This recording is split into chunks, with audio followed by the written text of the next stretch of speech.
नमस्कार, आप देख रहे हैं क्वालिटी लर्न पॉइंट। आज की जो हमारी क्लास है हम सॉल्व करने वाले हैं HP TET TGT arts commission आपके पास पोस्ट कोड 795 जो कि एग्ज़ाम आपके कंडक्ट करवाया गया था आपके पास हमीरपुर बोर्ड द्वारा। इस पेपर को हम सॉल्व करने वाले हैं और ये पार्ट आपके पास फर्स्ट, मैंने आपको कहा था पार्ट में इसको डिवाइड करेंगे। साथ में मैंने आपको ये भी कहा था कि हम क्या करेंगे, विद ऑल ऑप्शन इसको सॉल्व करेंगे। ये आपके पास पहली क्लास रहेगी previous year question paper solve करने की सीरीज में। तो पहला प्रश्न आप देख लीजिए और आपने जो सॉल्व किया है वो क्या किया है और मैं आपको जो सॉल्व करके बताऊंगा वो क्या बताऊंगा, कैसे आपको पेपर को सॉल्व करना है वो आप यहाँ पे देखेंगे। पहला प्रश्न अगर आप यहाँ पे स्क्रीन पे देख पा रहे हो तो आपको क्या दिखाई दे रहा है, इंग्लिश वाले इंग्लिश में पढ़ लेना। इतिहास के स्रोतों के रूप में साहित्य ग्रंथों की अपेक्षा अभिलेखों का वृहत महत्व है। क्यों महत्व है? क्या ये शासक वंशों से संबंधित जानकारी दे रहे हैं, तारीख प्रदान कर रहे हैं, राजनीतिक घटनाओं का अभिलेखित कर रहे हैं या फिर सार्वजनिक अनुदान का उल्लेख करते हैं। तो इतिहास के स्रोतों में जब साहित्यिक ग्रंथों की अपेक्षा अभिलेखों का वर्णन किया जाता है तो आपको इस बात का विशेष तौर पर ध्यान रखना पड़ता है। जो अभिलेख हमें क्या करते हैं, सत्यता की जांच करने का मौका देते हैं। हालांकि साहित्य ग्रंथ भी आपके इंपॉर्टेंट होते हैं, ऐसा नहीं है कि साहित्य ग्रंथ आपके इंपॉर्टेंट नहीं है, साहित्य ग्रंथ भी इंपॉर्टेंट है, लेकिन तथ्यों को प्रमाणित आप किसके आधार पर करेंगे, अभिलेखों के आधार पर आप तथ्यों को प्रमाणित कर सकते हैं। तो इसका जो आपके पास राइट आंसर था वो हमें क्या देखने को मिलता है, इसका राइट आंसर हमें जो देखने को मिलेगा वो आपके देखने को मिलता है कि यहाँ पर जो है शासक से संबंधित आपके पास जो है ना होकर क्या होगा, तारीखें प्रदान करने संबंधी जो जानकारी हमें यहाँ पर देखने को मिलती है, जिसके कारण हम ये कह सकते हैं कि यहाँ पर तारीखों का अधिक महत्व देखने को मिलता है। बाकी ऑप्शन इसमें सॉल्व करने वाले हैं नहीं, अदरवाइज आपके मैं सॉल्व कर देता। नेक्स्ट पर चलते हैं। नेक्स्ट जो आपके पास क्वेश्चन देखने को मिलता है जिसको विद ऑल ऑप्शन हम करेंगे और ये भी आपके पास थोड़ा सा ऐसे वाला प्रश्न है कि इसको ज़्यादा डिटेल में करने की आवश्यकता नहीं है, क्योंकि आपके प्रश्न क्या पूछा गया है। प्रश्न आप यहाँ पे स्क्रीन पे देख सकते हैं। प्रश्न आपके पास क्या था, हड़प्पा शहरों के घरों को व्यवस्थापन के बारे में विशेषता है कि इन्होंने अपनाया था, किस पद्धति को इनके द्वारा अपनाया गया था। यानी कि हड़प्पा कालीन जो आपके पास घर या नगर बसे थे, जो नगर निर्माण योजना थी वो किस पर बेस्ड थी, तो सभी को पता है कि इसका राइट आंसर क्या है। इसका राइट आंसर आपके ग्रिड सिस्टम है, ग्रिड पत्ती पर।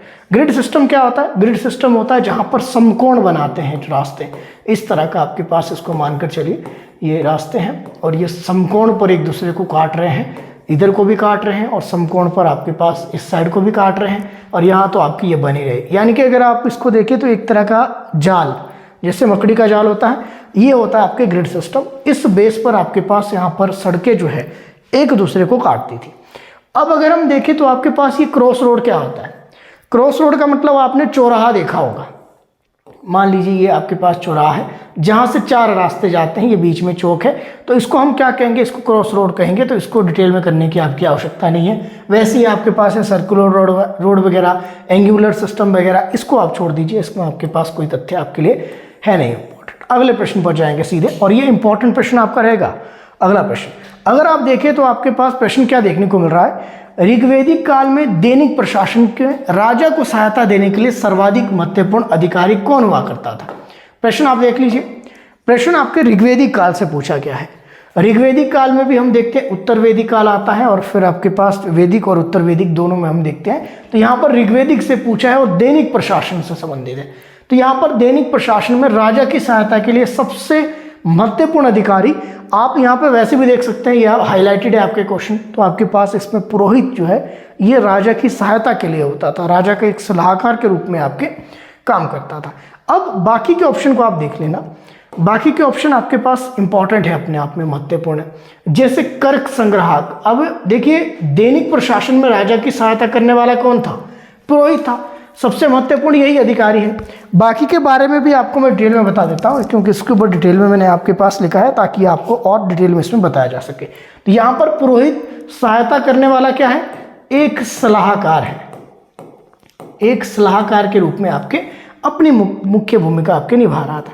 दूसरी बात अगर हम देखें तो बाकी ऑप्शन में आपके पास जैसे कर संग्राहक है, ये कौन हुआ करता था, ये कोषाध्यक्ष हुआ करता था। कोषाध्यक्ष आपके पास यहाँ पर किस तरह से लिखा जाएगा, इस तरह से लिखा जाएगा, कोषाध्यक्ष। यानी कि कोष का आपके पास जो है रखवाला कोषाध्यक्ष आपके कहलाता है। ये कोषाध्यक्ष के रूप में जो है कर संग्राहक आपके देखने को मिलता है। फिर अगर हम देखें तो फिर यहाँ पर एक आपको दिखाई दे रहा है सेनानी। सेनानी का मतलब क्या है, सेनानी का मतलब है सेनापति। सेनापति जो कि सेना का प्रमुख होगा, ये आपके सेनापति कहलाता है। अब आता है विधि अधिकारी। विधि अधिकारी यानी कि राजस्व से संबंधित आपके पास जो अधिकारी हैं वो हमें यहाँ पर देखने को मिलेगा। तो इंपॉर्टेंट है, ये आपको याद रखना है। विधि अधिकारी अगर हम देखिए तो फिर कौन देखने को मिलता है, तो ये विधि अधिकारी जो आपके देखने को मिलता है, ये विधि से संबंधित जो आपके पास कानून निर्माण वगैरह है वो आपके। कर से संबंधित मैं आपको बताता हूँ, कर से संबंधित जो कर संग्राहक होगा उसको क्या कहा जाता था ऋग्वेदिक काल के समय।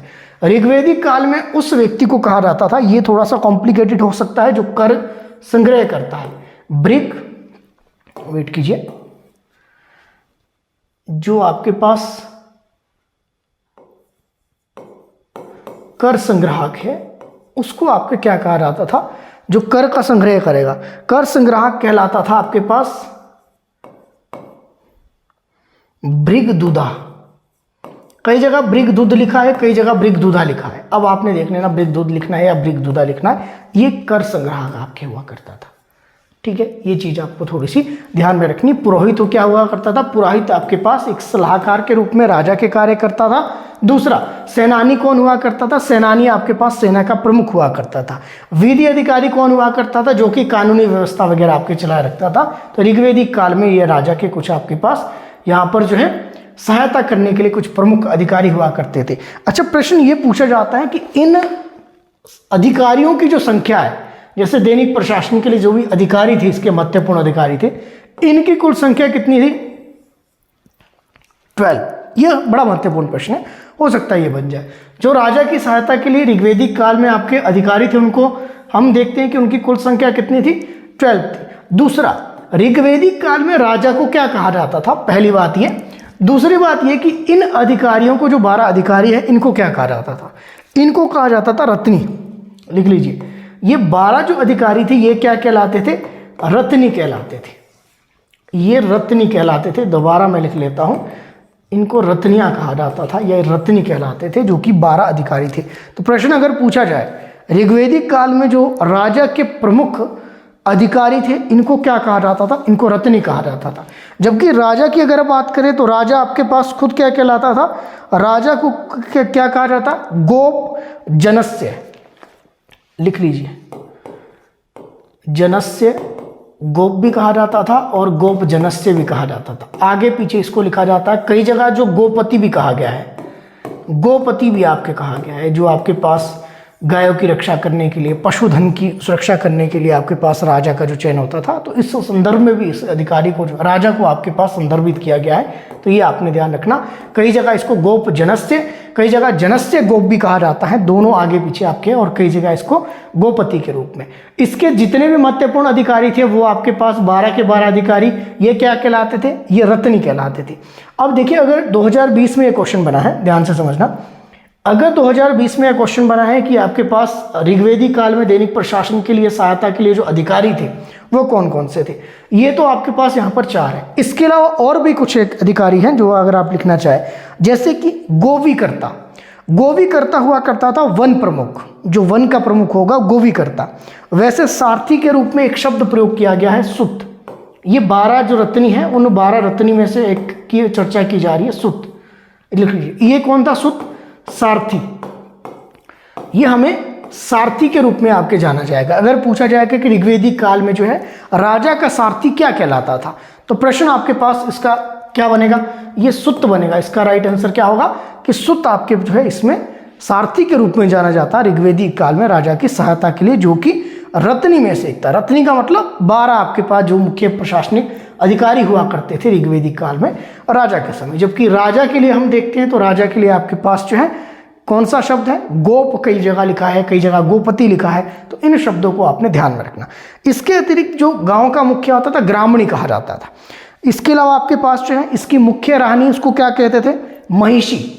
राजा की जो मुख्य रानी ऋग्वेदिक काल में क्या कहलाती थी, महिषी कहलाती थी। ठीक है। तो महिषी जो शब्द है ये किसके लिए प्रयोग किया गया है? ये राजा की मुख्य रानी, रानी तो बहुत सारी है लेकिन जो मुख्य रानी होगी उसके संदर्भ में महिषी शब्द का प्रयोग किया गया। तो ऐसे प्रश्न पूछने की संभावना इस पेपर से आपके बन सकती हैं, क्योंकि पहले ही आया है तो ऐसी क्वेश्चन और पे आने की संभावना है। अगले प्रश्न पर चलते हैं, क्योंकि फिर आपके बहुत ज़्यादा लेंथी हो जाएगा, और भी कुछ एक जानकारी है इसमें थी लेकिन कोई बात नहीं, जितनी रेलेवेंट है। प्रश्न देख लीजिए, वेदांग में शामिल है। तो वेदांग की अगर हम बात करें, वेदों का अंतिम भाग आपके माना जाता है। इसको अगर देखें तो कुल संख्या पूछी जाए तो 6 है। अब इसमें एक और चीज़ देखना, यहाँ पर इस पेपर के अंदर जो ऑप्शन दिए गए हैं इसमें निगलेक्ट आप आराम से कर सकते थे। कैसे? जैसे कि आपके पास इसमें वेदांग इसमें से कौन सा नहीं है, तो जैसे कि ब्राह्मण आपके पास शतपथ ब्राह्मण आते हैं, ये वेदांग में नहीं आते हैं। उसी तरह आरण्यक की ये जो आपके पास वन में जाकर लिखे गए हैं तो ये आपके साहित्यों के अंदर आपके आते हैं, लेकिन इसको हम क्या कह सकते हैं, इसको वेदांग हम नहीं कहेंगे। तो बाकी आपके पास 2 ऑप्शन बच गए। एक तो ऑप्शन है ही नहीं कि इनमें से कोई नहीं है, दूसरा आपके पास ये है। तो अगर आप देखें तो सही ऑप्शन कौन सा था? यही था। लेकिन इसमें एक आपके पास विरोधाभास आपके देखने को मिल रहा है। विरोधाभास में क्यों कह रहा हूं? इसलिए कह रहा हूं क्योंकि इस सीक्वेंस की अगर हम बात करें, जैसे कि आपके पास शिक्षा है तो शिक्षा प्रथम पे आना चाहिए था। अब हालांकि ऐसे तो नहीं पूछा जाता कि आपके पास प्रथम कौन सा है, द्वितीय कौन सा है, लेकिन एक प्रश्न मैंने देखा सीजीएल के एग्जाम में शायद आया था, तो प्रथम भाग ऐसे पूछा जाता कि वेदांग का प्रथम भाग, तो प्रथम भाग आपके शिक्षा है, फिर कल्प है, फिर निरुक्त है। इस तरह से प्रश्न आपके पास पूछे जाते हैं कि शिक्षा, कल्प, निरुक्त, इसका जो सीक्वेंस आपके बनता है इस सीक्वेंस से आपके प्रश्न पूछे जाते हैं। जबकि वेदांगों की कुल संख्या की बात की जाए तो 6 है। व्याकरण, छंद, ज्योतिष इसी में आता है। तो अगर हम देखें तो आपके पास सीक्वेंस में कैसे आएगा, सबसे पहले क्या कहेंगे? शिक्षा, उसके बाद आपके पास क्या देखने को मिलेगा? कल्प, फिर उसके बाद हम देखते हैं व्याकरण, व्याकरण के बाद आपके आता है ज्योतिष, उसके बाद आता है 5th पर छंद, और आपके पास 6 पर आता है आपके निरुक्त। ये इसका आपके पास सीक्वेंस है। अगर इसको सीक्वेंस में पूछा जाए तो इसका सीक्वेंस भी याद कर लेना, क्योंकि प्रश्न पूछने की संभावना एग्जामिनर पर डिपेंड करती है, तो आप इसको इसी तरह से सॉल्व करेंगे। दूसरी बात अगर हम देखें तो वेदांग के बारे में कि वेदांग एक्चुअल में है क्या। वेदांग आपके पास शुद्ध वेदों के मंत्रों के उच्चारण से संबंधित है। तो सीधी तौर पर हम देखते हैं कि इसका किस तरह से प्रोनाउंसिएशन की जाएगी, संस्कृत का जो आपके शुद्ध रूप से किस तरह से उच्चारण किया जाएगा उससे संबंधित, यानी कि हम कह सकते हैं ये फोनेटिक्स एंड फोनोलॉजी से रिलेटेड आपके पास देखने को मिलेगा। अब देखिए इसको वाइड अगर लेकर जाए, जैसे मैंने कहा था कि क्वेश्चन पेपर है, प्रीवियस ईयर क्वेश्चन पेपर, तो इसको हम सॉल्व कर रहे हैं तो कैसे हम अपने को वाइड ले जा सकते हैं, कैसे प्रीवियस ईयर क्वेश्चन पेपर से क्वेश्चन के और आंसर निकाल सकते हैं। जैसे ये क्वेश्चन का आंसर आपके पास यही बन गया कि ये 6 तरह के वेदांग है। अब इसमें पूछने की संभावना क्या हो सकती है कि इसके रचना किसने की है। अगर ये प्रश्न पूछा जाए कि वेदांग में आपके पास इन वेदांग की रचना किसने की है, तो किसी एक व्यक्ति द्वारा तो नहीं की गई है। इसका मतलब क्या हुआ कि सभी अलग अलग आपके पास रचनाकार इसके रहे होंगे। जैसे मैं आपको वैसे ही लिखवा देता हूं, आप इसमें लिख लेना। सबसे पहले जैसे शिक्षा है, शिक्षा की अगर बात करें, शिक्षा जो वेदांग है इसके रचनाकार आपके किसको माना जाता है? पाणिनि। पाणिनि को इसका रचनाकार आपके माना जाता है। अब पाणिनि का आपको वैसे भी पता है, ये संस्कृत के व्याकरण के व्याख्याता आपके जाने जाते हैं, सभी को पता है। संस्कृत का पहला व्याकरण अष्टाध्यायी के रूप में जो आया ये इन्होंने लिखा है। तो शिक्षा जो आपके वेदांग है इसके रचना का श्रेय किसको जाता है? पाणिनि को जाता है। फिर अगर देखिए आपके पास कल्प, कल्प में आपके पास 2-3 नाम आते हैं। एक श्रोत सूत्र आता है, दूसरा गृह सूत्र आता है। अगर आपने लिखना होगा तो लिख लेना, श्रोत सूत्र और गृह सूत्र, ये 2 नाम इसके रचनाकारों में मुख्यतः आते हैं। हालांकि और भी इसमें 2-3 आपके देखने को मिलेंगे। तो कल्प भी हो गया, शिक्षा हो गया, कल्प हो गया। फिर आ जाइए आपके पास व्याकरण पे। व्याकरण आपके संस्कृत का व्याकरण पाणिनि का है, तो पाणिनि ही इसके भी है और शिक्षा के भी पाणिनि है। तो दोनों आपके पास पाणिनि की आपके पास वेदांग की रचना करने वाले व्यक्ति हैं। इसके बाद आपके क्या आता है? व्याकरण के बाद हम देखते हैं कि आपके पास जो क्या देखने को मिलेगा? ज्योतिष देखने को मिलेगा। तो ज्योतिष की अगर हम बात करें तो इससे कई बार प्रश्न आता है, ये मैं आपको होमवर्क के लिए दे रहा हूं। ये लग्ध, कई बार ऐसे प्रश्न पूछा था कि ये लग्ध कौन थे, ऐसे पूछा जाएगा, क्योंकि एक एग्जाम में पूछा गया है कि ये लग्ध थे कौन। तो लग्ध की अगर हम बात करें तो ये हमें कौन देखने को मिलता है? ये आपके पास ज्योतिष जो वेदांग है उसके रचनाकार थे ये लग्ध।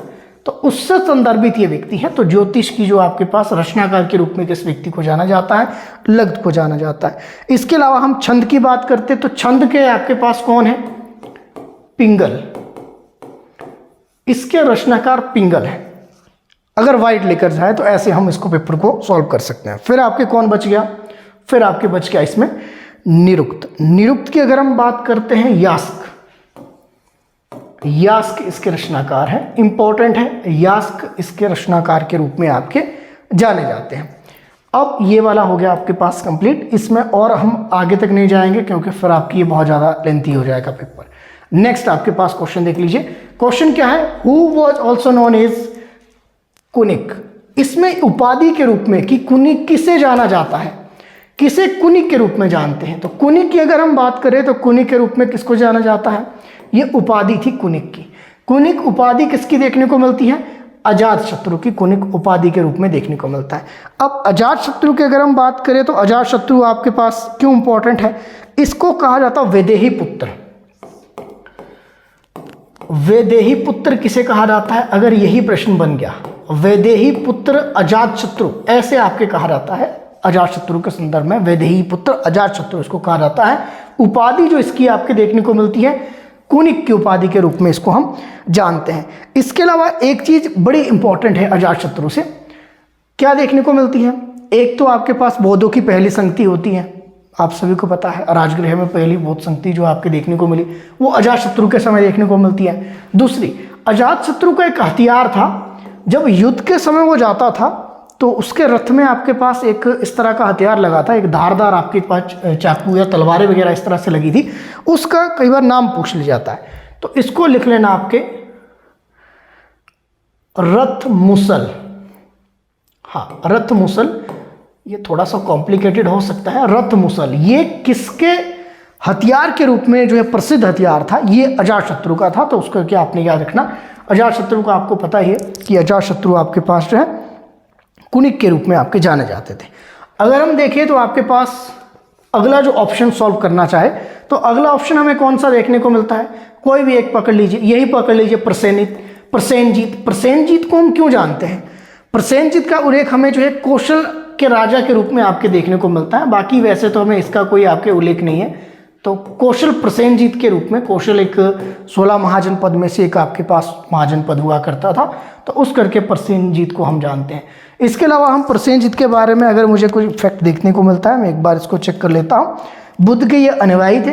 बाकी कौशल की मैंने बात कर ली है, श्रावस्ती उसकी राजधानी हुआ करती थी। ये कुछ एक फैक्ट आपके प्रसेनजीत से। अगला ऑप्शन अगर आप देखें तो आपको यहाँ पर क्या दिखाई दे रहा है, गौतम बुद्ध दिखाई दे रहे हैं। गौतम बुद्ध की अगर हम बात करें तो बहुत से फैक्ट आपके बताने को है, क्योंकि अब उपाधि पूछी गई है तो जैसे इसकी कुनिक थी वैसे उपाधि के रूप में गौतम बुद्ध की अगर हम बात करें तो क्या देखने को मिलती है। गौतम बुद्ध को हम किस नाम से जानते हैं, इनका जब बचपन का नाम पूछा जाता है तो क्या था, सिद्धार्थ इनके बचपन का नाम हमें देखने को मिलता है, इंपॉर्टेंट है।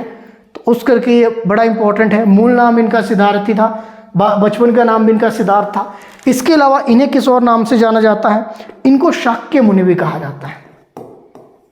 शाक्य मुनि ये बड़ा महत्वपूर्ण है, शाक्य मुनि के नाम से भी इनको हम जानते हैं। तो ये आपने याद रखना। शाक्य मुनि कौन थे, तो शाक्य मुनि भी आपके पास जो है बुद्ध ही आपके देखने को मिलते हैं। तथागत, इनको तथागत भी कहा जाता है,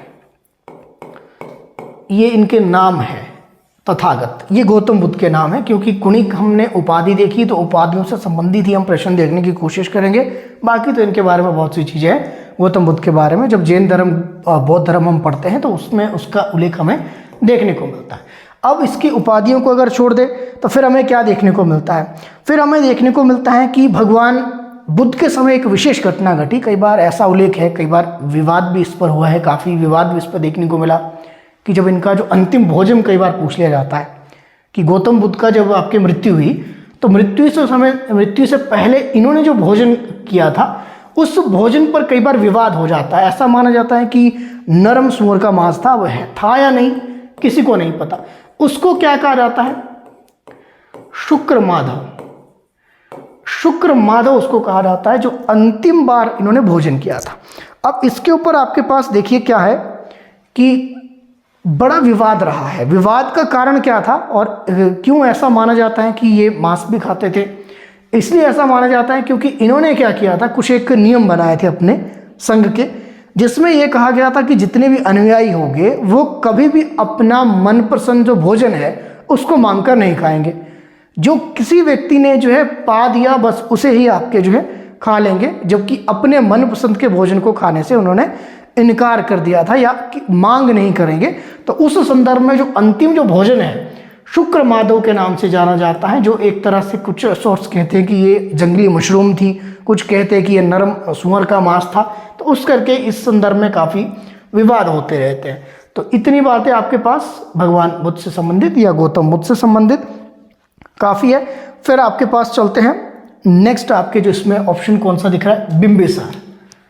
हर्यक वंश का शासक पता ही है सभी को, बिंबिसार है। अब उपाधि पर चर्चा कर रहे हैं तो इसकी एक उपाधि थी, क्या नाम था उसका, ये उपाधि बड़ी इंपॉर्टेंट है, हो सकता है यहाँ से एक प्रश्न बन जाए, क्षणिक। ये क्षणिक उपाधि थी किसकी, बिंबिसार की, लिख लेना आपने। क्षणिक जो उपाधि थी ये बिंबिसार की उपाधि के रूप में हम जानते हैं, क्षणिक। और दूसरी आपके सेनिया भी है, कुछ सोर्स इसको सेनिया कहते हैं। सेनिया के नाम से भी किसे जानते हैं, तो सेनिया ना है ये, सेनिया के नाम से भी बिंबिसार को ही जाना जाता है। तो ये आपने यहाँ पर लिख लेना, किसके बारे में, बिंबिसार के बारे में हम इसमें चर्चा कर रहे हैं। इसके अलावा आपके पास बिंबिसार से एक और इम्पॉर्टेंट है, बिंबिसार का एक राजवेद हुआ करता था, क्या नाम था उसका, आपने सभी ने सुना होगा। उसको हम जानते हैं किसके नाम से, जीवक के नाम से। अब ये प्रश्न क्या पूछा जाता है, प्रश्न ये पूछा जाता है कि आपके पास ये किसका था, राजवेद ये किसका हुआ था। तो राजवेद जो आपके पास है जीवक, ये किसका राजवेद था, ये बिंबिसार का राजवेद था, इंपॉर्टेंट है। अब जीवक को जो है बिंबिसार ने नियुक्त किया था किसकी सेवा के लिए, भगवान बुद्ध की सेवा के लिए। ये बौद्ध धर्म को भी मानता था और आपके जैन धर्म को भी मानता था। ऐसा नहीं है कि सिर्फ बौद्ध धर्म का इनको जो है अनुयायी ये देखने को मिलते हैं, नहीं ऐसा नहीं है। बिंबिसार आपके जैन और बौद्ध दोनों धर्मों से संबंधित आपके थे। तो जीवक एक इनका जो है हम देखते हैं कि राजवेद हुआ करता था, जिसको जो है बुद्ध की सेवा के लिए इन्होंने आपके हायर किया था या फिर भेज दिया था, नियुक्त किया था, जो भी आपके पास है। दूसरी बात, इसको हम क्या कहते हैं, बिंबिसार को क्या कहा जाता है, बिंबिसार को मगध का पिता कहा जाता है। मगध जो साम्राज्य था, मगध साम्राज्य का पिता के रूप में हम जानते हैं किसको, मगध का पिता बिंबिसार। अब एक चीज और याद रखनी है, अब आपके पास इसमें सिर्फ शब्दों का हेर फेर है। अगर आपके प्रश्न बना मगध का पिता कौन था, बिंबिसार था। लेकिन अगर आपसे प्रश्न पूछा जाए मगध साम्राज्य का संस्थापक कौन था, अब मगध साम्राज्य का संस्थापक हम कह नहीं सकते, मगध साम्राज्य की राजधानी हम कह सकते हैं क्या थी, राजगृह थी।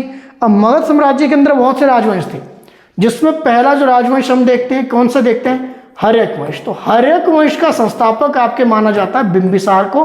उसी संदर्भ में इसको मगध के पिता के रूप में आपके पास एक दो बार पहले ऐसा प्रश्न पूछा गया है, तब मैं आपको इसके बारे में जानकारी दे रहा हूं। ठीक है, ये हमने बिंबिसार और अजातशत्रु और आपके पास गौतम बुद्ध सभी के बारे में हमने चर्चा की। आगे चलते हैं, अगला प्रश्न आपके पास क्या दिखाई दे रहा है, प्रश्न आपके पास है, बड़ा इंटरेस्टिंग प्रश्न रहेगा ये भी, जातक और धम्मपद सूत पिटक के किस निकाय के भाग हैं।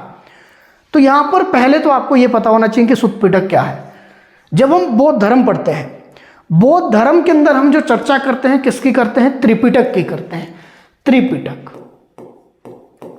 ये त्रिपिटक क्या है, 3 पिटक है, उसमें से एक आता है ये सुत्त पिटक। ये सुत्त पिटक इसमें से एक है।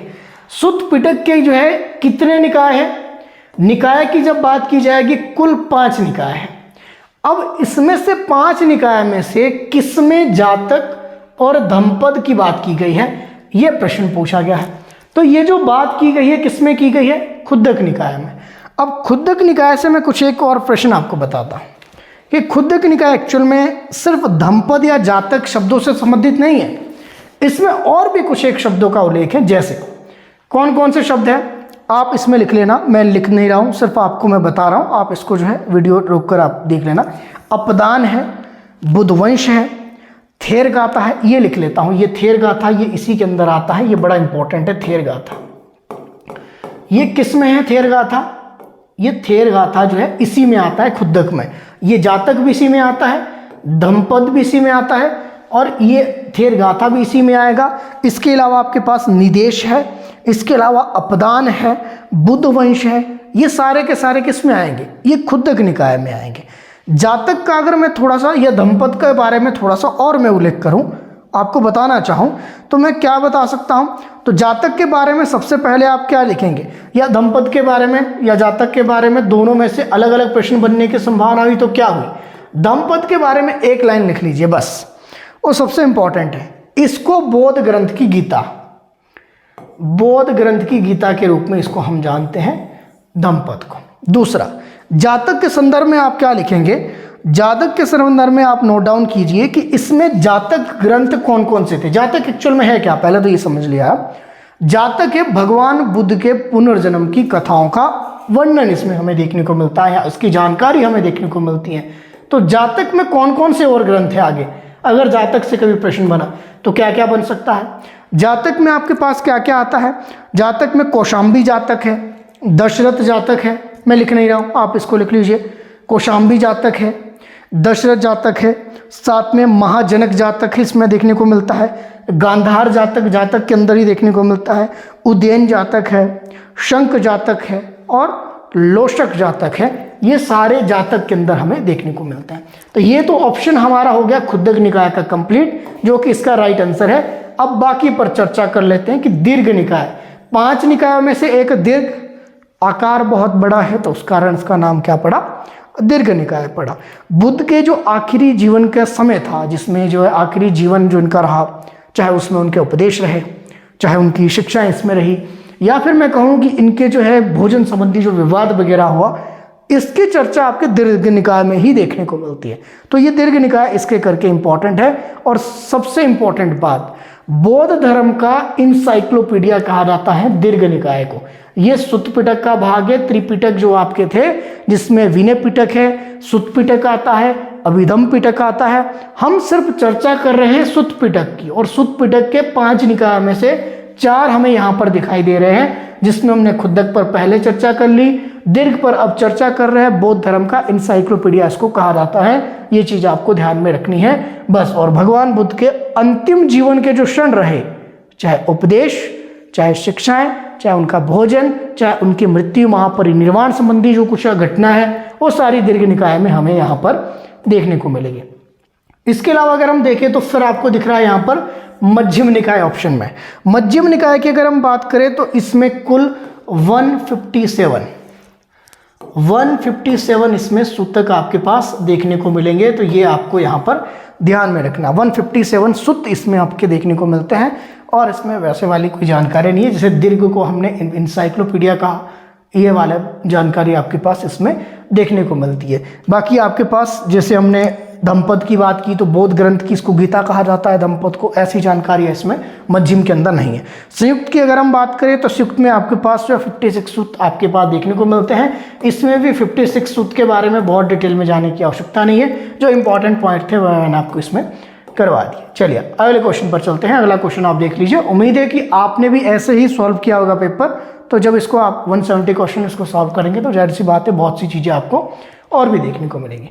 प्रश्न आप देख लीजिए, मौर्य शहरों की संख्या को उनकी विविधता के आधार पर शुद्धता के साथ अभिलेखित करना संभव नहीं है, ये एक स्टेटमेंट है।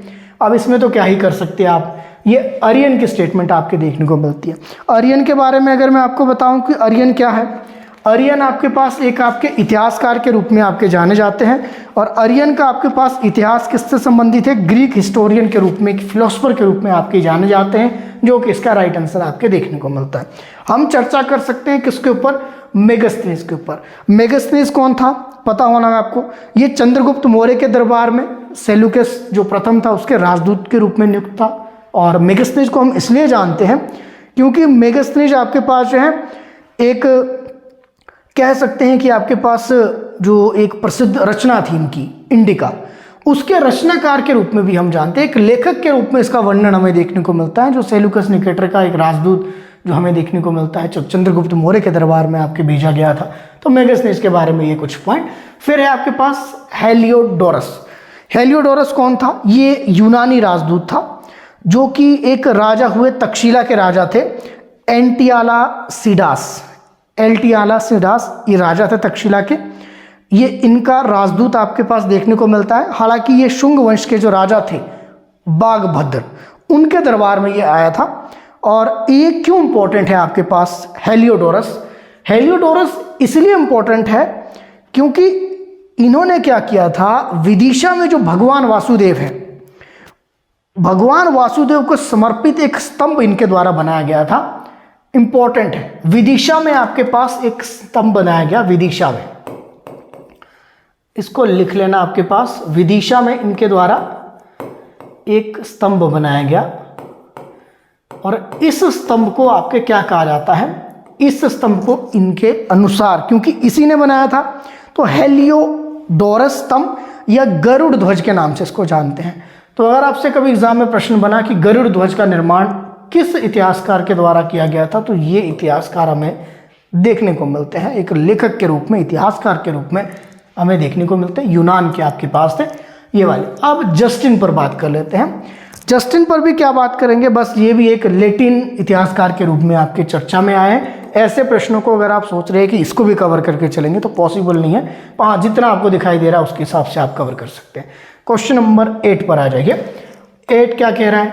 क्वेश्चन नंबर 8 कह रहा है कि अशोक के फरमान में बराबर की पहाड़ियों को इस रूप में संदर्भित करते हैं। जो ये बराबर की पहाड़ियां हैं, एक्चुअल में यहाँ पर गुफाएं आपके हैं, अलग अलग गुफा है, और इन्हीं को आपके पास क्या कहा जाता है, इन्हीं को आपके पास खलाटिका की पहाड़ियां भी कहा जाता है। और अगर आप सर्च करने बैठेंगे, प्रियदर्शीय जो गुफाएं के रूप में भी आपके इसको जाना जाता है। हालांकि यहाँ प्रियदर्शीय पहाड़ियां है ही नहीं कहीं, तो खलाटिका की जो पहाड़ियां हैं, इसके संदर्भ में आपके क्या लिख सकते हैं, इसके संदर्भ में लिख सकते हैं कि खलाटिका की जो पहाड़ियां हैं, इन्हें बराबर की पहाड़ियों के नाम से भी जाना जाता है। इन गुफाओं का निर्माण किसने करवाया था? अशोक द्वारा करवाया गया था। और किसके लिए आपके करवाया गया था? आजीवक संप्रदाय के भिक्षुओं के लिए। तो किसके लिए ये आपके समर्पित थी बराबर की पहाड़ियां? आजीवक संप्रदाय के भिक्षुओं के लिए समर्पित थी। अशोक द्वारा इसका निर्माण करवाया गया था, तभी तो लिखा है कि अशोक के फरमान में बराबर की जो पहाड़ियां हैं किस रूप में संदर्भित है? खलाटिका की पहाड़ियों के रूप में। एक्चुअल में ये गुफाएं थी जो कि आजीवक संप्रदाय के भिक्षुओं के लिए समर्पित हमें देखने को मिलती है। इसके अलावा बराबर की पहाड़ियों में जो कुल गुफाओं की संख्या अगर पूछी जाए तो कितनी है? 4 गुफाएं यहाँ पर थी। कौन कौन सी गुफाएं थी? 4। अगर आपने लिखना होगा तो लिख लेना। सुदामा गुफा, पहली गुफा कौन सी है? सुदामा गुफा इसमें यहाँ पे देखने को मिलती है। कर्ण चौपड़ गुफा, ये प्रश्न के बार पूछे जाते हैं। कर्ण चौपड़ गुफा, इसके अलावा आपके पास लोमस ऋषि गुफा, लोमहर्ष नहीं, लोमस, ठीक है, लोमस ऋषि गुफा और विश्वकर्मा गुफा। ये 4 गुफाएं हमें इस बराबर की पहाड़ियों में देखने को मिलती हैं। बनवाई किसने थी? अशोक ने। किसके लिए? किसके लिए? आजीवक संप्रदाय के भिक्षुओं के लिए। ये हमने अभी जस्ट हमने डिस्कस किया। क्लियर है यहाँ तक? अब चलते हैं दूसरा ऑप्शन अगर आप देखें तो हमें क्या दिखाई देता है? नागार्जुन की पहाड़ियां। नागार्जुन की पहाड़ियां ये बराबर की पहाड़ियों से कुछ दूरी पर हमें देखने को मिलती हैं। इसमें कुल गुफाओं की संख्या पूछी जाए, 3 गुफाएं इसमें हमें देखने को मिलती हैं। कौन कौन सी थी? इसका अच्छा निर्माण किसने करवाया था? दशरथ मौर्य ने। इनका नाम बड़ा इंपॉर्टेंट है। दशरथ मौर्य ने इसका निर्माण करवाया था नागार्जुन की गुफाओं का। ठीक है, नागार्जुन की पहाड़ियों में नागार्जुन की गुफाएं हैं, दशरथ मौर्य ने इनका निर्माण करवाया था। गुफाओं की कुल संख्या से प्रश्न बने तो गुफाओं की कुल संख्या कितनी है? 3 गुफाएं हैं। कौन कौन सी है? गोपिका गुफा, गोपिका गुफा अगर आपने लिखना है, वादी का गुफा और वाणिय का गुफा। ठीक है, गोपिका गुफा, वादी का गुफा और वाणिय का गुफा, ये 3 गुफाएं हमें यहाँ पर देखने को मिलती हैं। बाकी खार वाटिका की पहाड़ियों के संदर्भ में ऐसे वाला कोई आपके पास इंपॉर्टेंट फैक्ट मुझे देखने को नहीं मिला। हालांकि ये पहाड़ियाँ एग्जिस्ट करती है या नहीं करती है, क्योंकि आपके या तो ये खेर की पहाड़ियाँ होगी, फिर खेर वाटिका की, तब जाकर एग्जिस्ट करती है। अदरवाइज ऐसे वाला तो कोई आपके बनता नहीं है यहाँ पर। अगला प्रश्न देख लीजिए। प्रश्न आपके पास क्या देखने को मिल रहा है? 10 कुमार चरित्र किसने लिखा? ये दंडी की है। अब दंडीन भी लिखा होता है कई जगह, वैसे सिंपल भी लिखा होता है दंडी, तो ये दंडी की आपके रचना है 10 कुमार चरित्र। अब दंडी की रचना हमने देखी कौन सी है, 10 कुमार चरित्र। इसकी एक और रचना भी आपके पास है, वो रचना आपके पास जो है कौन सी देखने को मिलती है, अवंती सुंदरी कथा। एक प्रेम कथा है अवंती सुंदरी कथा। ऐसा माना जाता है कि ये जो 10 कुमार चरित्र है इसमें 10 जो है कुमारों के बारे में चर्चा की गई है और इसमें कुछ भाग मिसिंग है। बाद में ये आपकी जो रचना एक देखने को मिलती है, बाद में इसकी आपकी रचना जो मिली अवंती सुंदरी, ऐसा माना जाता है कि ये जो 10 कुमार चरित्र की जो आपकी रचना है इसमें से कुछ आपके मिसिंग भाग था, वही ये बाद में मिल गया। ऐसी एक स्टोरी है इसके पीछे, आपने इसको देख लेना। फिर इसमें अगले जो आपके शासक देखने को कौन मिल रहे हैं, अगले शासक आपके इसमें यहाँ पर शासक नहीं कहेंगे अब, क्योंकि आपके लेखक है तो लेखक ही आपके रचनाकार कह सकते हैं, लेखक कह सकते हैं। भारवी की बात करते हैं। भारवी का एक महाकाव्य बड़ा इंपॉर्टेंट है। क्या नाम है महाकाव्य का, किरातार्जुनीय।